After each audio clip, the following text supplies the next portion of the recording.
14 મેના રોજ ઇસ્લામાબાદમાં એક પત્રકારે પાકિસ્તાની વિદેશ મંત્રાલયના પ્રવક્તાને પૂછ્યું, શું ભારત પાકિસ્તાન વચ્ચે બેક ચેનલ એટલે કે ગુપ્ત વાતચીત થઈ રહી છે?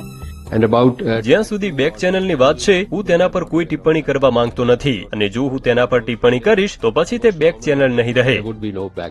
બીજી તરફ આરએસએસના સર કાર્યવાહ દત્તાત્રેય હોસબાલે એવું કહી દીધું કે પાકિસ્તાન સાથે આપણે સંવાદના દરવાજા બંધ ન કરવા જોઈએ. આપણે તેમની સાથે વાતચીત માટે હંમેશા તૈયાર રહેવું જોઈએ.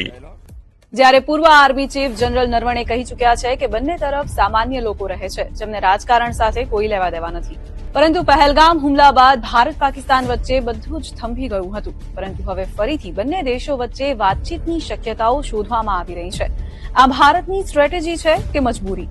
મંડે મેગા સ્ટોરીમાં જાણીશું. ઓપરેશન સિંદૂર બાદથી ભારત અને પાકિસ્તાનના પૂર્વ ડિપ્લોમેટ્સ અને આર્મી ઓફિસર્સ વચ્ચે ઓછામાં ઓછી 4 વખત વાતચીત થઈ છે. લંડન, મસ્કત, થાઈલેન્ડ અને કતારમાં. આવો અહેવાલ હિન્દુસ્તાન ટાઈમ્સે 17 એપ્રિલે આપ્યો હતો. ઇન્ડિયન એક્સપ્રેસ તરફથી દાવો કરવામાં આવ્યો કે છેલ્લા 3 મહિનામાં 2 વખત બેક ચેનલ વાતચીત થઈ. એકવાર કતારમાં અને બીજી કોઈ એશિયાઈ દેશની રાજધાનીમાં. આ અનઓફિશિયલ વાતચીત 3 રીતે ચાલી રહી છે. પહેલી, ટ્રેક 1.5 ચેનલ. આમાં પૂર્વ ડિપ્લોમેટ, એક્સપર્ટ અને જરૂર પડે ત્યારે કેટલાક લીડર્સ સામેલ થાય છે. બીજી, ટ્રેક 2 ચેનલ. આમાં પૂર્વ ડિપ્લોમેટ અને એક્સપર્ટ હોય છે. સરકારની કોઈ સત્તાવાર વ્યક્તિ સામેલ નથી હોતી. અને ત્રીજી, બેક ચેનલ ડાયલોગ. આમાં બંને દેશોના સરકારી અધિકારીઓ અનૌપચારિક વાતચીત કરે છે.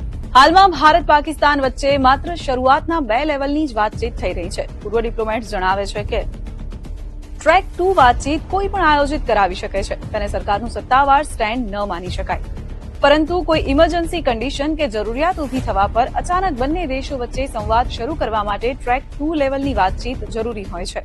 હવે સવાલ એ છે કે આ વાતચીતના પ્રયાસો થઈ કેમ રહ્યા છે?